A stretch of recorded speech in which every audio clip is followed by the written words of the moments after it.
Welcome to our channel. Today we how to install PayPal Braintree SDK for subscriptions in SaaS, complete guide step by step clearly. To install the PayPal Braintree SDK for subscriptions in your SaaS application, start by ensuring that your development environment is set up. Begin by opening your terminal or command prompt. Navigate to the root directory of your project.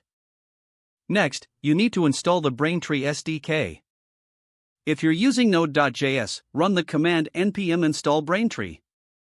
This command will download and install the Braintree SDK into your project. After installation, you need to configure Braintree. Create a new configuration file, or add Braintree configuration settings to your existing setup. You'll require your Braintree credentials, merchant ID, public key, and private key. Log into your Braintree account to obtain these credentials. Store your credentials securely, preferably in environment variables. Next, initialize the Braintree SDK within your application. You can do this by requiring the SDK in your code.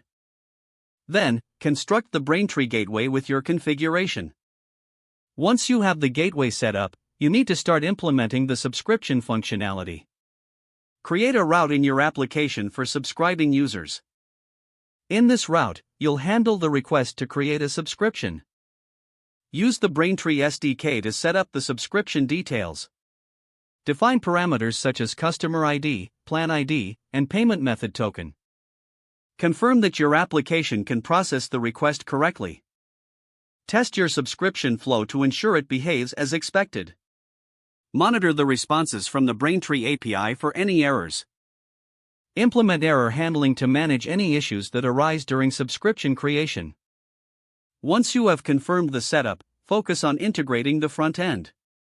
Create forms that allow users to enter their payment information. Ensure that you comply with PCI requirements for handling payment data. Once your front end is set, link it to your back-end subscription route. Finally, perform end-to-end testing to verify that the entire subscription process works. Don't forget to like this video and subscribe to our channel for more step-by-step tech guides.